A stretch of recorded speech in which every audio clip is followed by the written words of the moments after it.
Assalamualaikum warahmatullahi wabarakatuh. Perkenalkan, nama saya Rosa Fatika Maharani, NPM 2222011138 dari Prodi Keperawatan kelas B Fakultas Kesehatan Universitas Jenderal Ahmad Yani Yogyakarta. Pada video ini saya akan melakukan praktikum menggambar dan mewarnai agen-agen infeksius, yaitu ada virus, bakteri, dan jamur. Sebelum itu mari kita menggambar agen infeksiusnya.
Adalah hasil gambar dari agen infeksius. Ini ada virus, kemudian yang ini bakteri, dan yang terakhir ada jamur.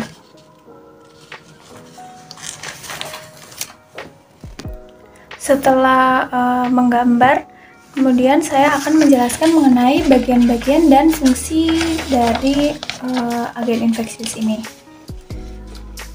Yang pertama dari bakteri terlebih dahulu. Dari bakteri di sini strukturnya ada kapsul. Kapsul ini tersusun atas polisakarida. Fungsinya untuk melindungi bakteri ini dari kekeringan. Kemudian sebagai gudang makanan dan melindungi diri dari serangan atau infeksi sel inang. Kemudian bagian yang kedua itu ada dinding sel. Dinding sel yang berwarna biru. Dinding sel ini bahan penyusunnya terdiri dari peptidoglikan. Peptidoglikan itu ada gula, kemudian protein, dan asam amino. Fungsi dari dinding sel ini sebagai pelindung atau proteksi atau pemberi kekuatan. Kemudian fungsi yang lainnya itu dari dinding sel memberi bentuk tubuh sehingga bentuknya tetap. Selanjutnya ada membran sel. Membran sel yang ini, membran sel yang pink, ini yang merah. Membran sel ini fungsinya untuk mengeluarkan atau sebagai tempat keluar masuknya zat. Kemudian tempat melekatnya flagel. Sifat dari membran sel ini adalah semi permeable. Yang selanjutnya ada materi DNA. Materi DNA itu yang ini, yang garis-garis. Materi DNA ini fungsinya adalah sebagai pembawa sifat genetik. Kemudian ada pili yang ini. Pili ini menjadi saluran tempat konjugasi atau mampu menyuntikkan sebagian DNA ke sel lain. Setelah pili itu ada nukleoid. Nukleoid itu inti sel. Inti selnya yang ini. Nukleoid itu tugasnya atau fungsinya itu sebagai pengendali aktivitas sel dan sebagai reproduksi. Kemudian sitoplasma yang berwarna krem ini, sitoplasma itu berfungsi sebagai tempat berlangsungnya reaksi kimia dalam sel. Kemudian ada flagel itu yang ini, dari sini flagel ini mendukung mobilitas atau gerakan. Jadi flagel ini sebagai alat gerak dari bakteri. Kemudian ada plasmid yang ini.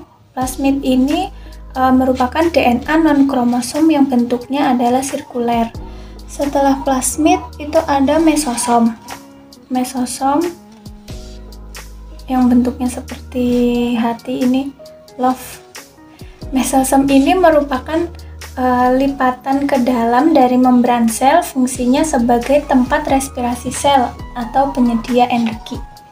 Kemudian ada ribosom. Ribosom itu yang bintik-bintik. Nah, ini bintik-bintik yang ada di dalam sitoplasma.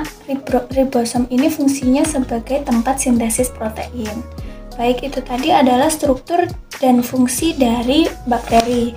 Kemudian setelah bakteri ada struktur dan fungsi dari virus.